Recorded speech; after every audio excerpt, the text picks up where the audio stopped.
جہاں کعبے کو دیکھیں تو پھر بھی بندہ جنتی بن جاتا ہے، جہاں کروڑ انوار و تجلیات برستے ہیں۔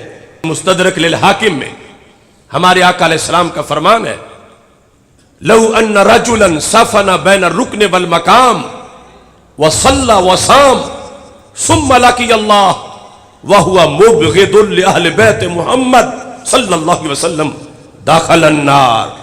ایک شخص عجم میں نہیں عرب میں ہے، عرب میں پھر حرم میں ہے، اور حرم میں پھر مسجد حرام میں ہے، اور مسجد حرام میں پھر عین کعبۃ اللہ کے ساتھ ہے۔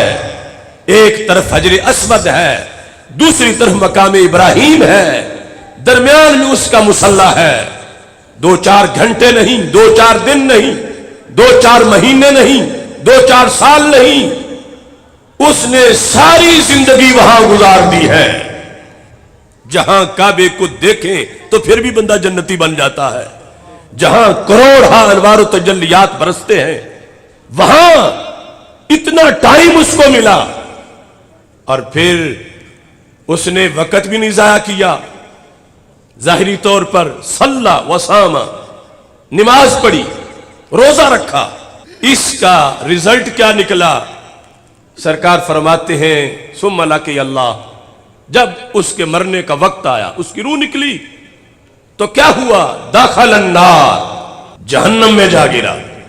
اس کو یہ مقدس مقامات کا فائدہ کیوں نہ ہوا؟ اس کو حرم کعبہ کی برکت کیوں نہ ملی؟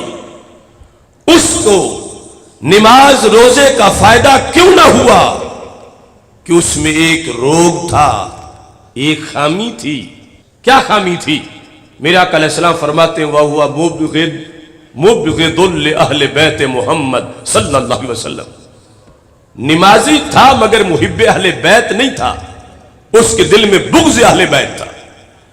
کعبے کے سامنے تھا مگر کعبے کی آل کا بغض رکھتا تھا، تو اس کو کسی چیز کا فائدہ نہ ہوا، وہ جہنم میں جا گرا۔ تو اس سے یہ بات ذہن میں رکھنی چاہیے۔ وہ مسئلہ بھی یہاں سے آسانی سے سمجھا جا سکتا ہے۔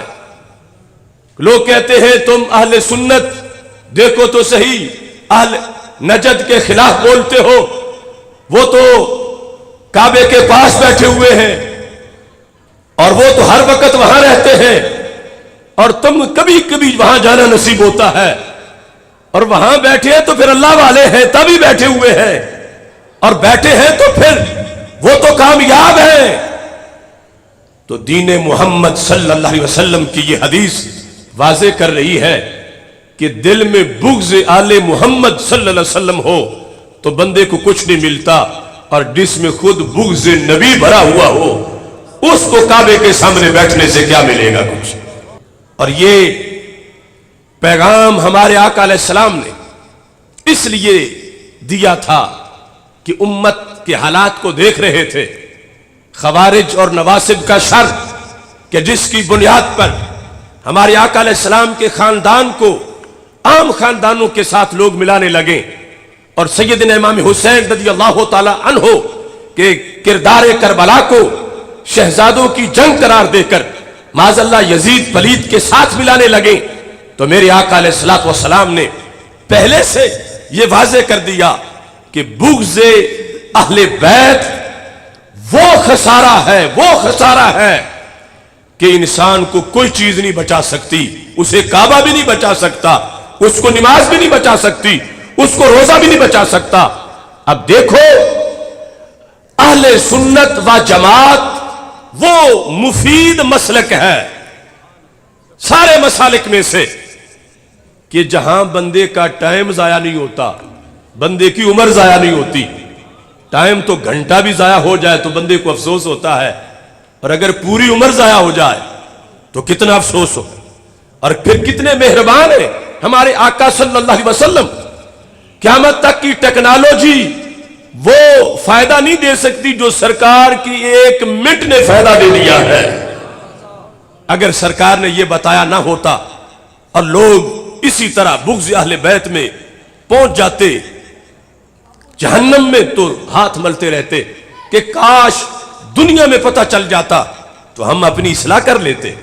کاش دنیا میں پتہ چلتا کہ یہ اتنا ضروری سبجیکٹ ہے کہ اس میں اگر فیل ہو گئے تو نماز کے نمبر ہی نہیں ملیں گے, تو ہم اپنی اصلاح کر لیتے. لیکن دنیا میں تو پتہ ہی نہیں چلا. تو ہمارے آقا علیہ السلام کتنے محسن ہیں انسانیت کے, کس قدر بھلا سوچا. اور یہ مسلک اہل سنت ہے کہ جس میں ہمارے آقا صلی اللہ علیہ وسلم کی ہر نسبت کا احترام ہے.